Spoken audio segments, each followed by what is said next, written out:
வணக்கம். இன்னைக்கு பேசலாம் வாங்கல நம்ம பேச போற விஷயம் என்ன அப்படின்னா, எப்பயுமே நம்ம வாழ்க்கையில எல்லா விஷயத்தையும் பட்டு தாங்க தெரிஞ்சுக்கிறோம்.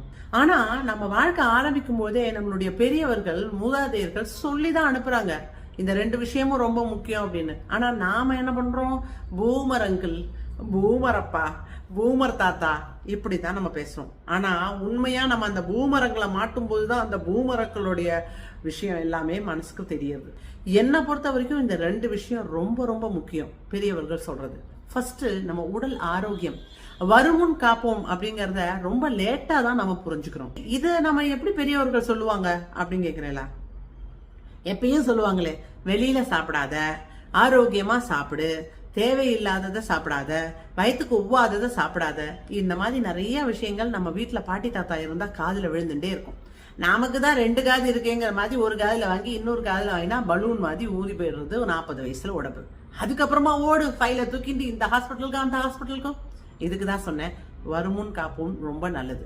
இந்த பாடம் உங்களுக்கு மட்டும் இல்ல, எனக்கும் சேர்த்துதான். இந்த வீடியோவை நான் பாத்துக்கும் போதும் ரேட்டா அப்படி புரிஞ்சுட்டோமே அப்படிங்கிறதுக்கு. ரெண்டாவது விஷயம் ரொம்ப முக்கியம், நம்ம மரியாதை சம்பந்தப்பட்டது. என்ன அப்படின்னா, பெரியவர்கள் சொல்றது பணம் சம்பாதிக்கிறது ரொம்ப முக்கியம். ஆனா உன் கைக்கு அடங்குற மாதிரியான பணம் சம்பாதிச்சு அதுக்குள்ள வாழ கத்துக்கோ. அதாவது ஈஸியா சொன்னா, சிறுக கட்டி பெருக வாழு அப்படின்னு சொல்லியிருப்பாங்க.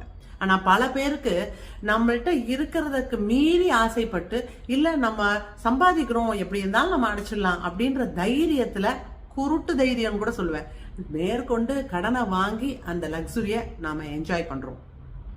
அதுக்காக பிரியா 1 கோடி ரூபாய் வீடு வாங்கணும், எனக்கு சம்பாத்தியம் இருக்கு, அதுக்காக கேஷா வச்சுட்டா வீடு வாங்க முடியும் அப்படின்னு சொல்றவளுக்கு 1 கோடி ரூபாய் வீடு வாங்கணும்ன்ற நினைப்பே உனக்கு அதை 10 வருஷத்துல அடைக்க முடியுங்கிற சம்பாத்தியம் இருந்தாதான் யோசிக்கணும்னு சொல்ல வரேன்.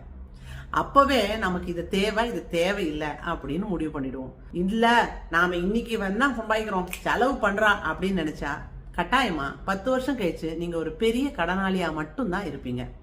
சரி பிரியா, இதனால என்ன, நான் தானே அந்த கடனை அடைச்சுக்க போறேன், உனக்கு என்ன அப்படின்னு கேட்கறவங்களுக்கு நம்மளுடைய மரியாதை நம்ம ஃபேமிலிட்டையும் இருக்காது, வெளியில இருக்கிற ஃப்ரெண்ட்ஸ்டையும் இருக்காது, ஒரு நிம்மதி இல்லாத வாழ்க்கையாவே இருக்கும்.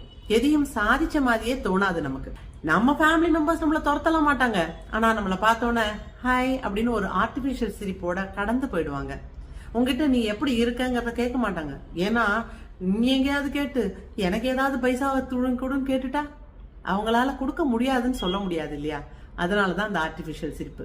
தப்பு அவங்க மேல இல்ல, நம்ம மேலன்னு புரிஞ்சுக்கணும். நாளைக்கு சந்திக்கலாம்.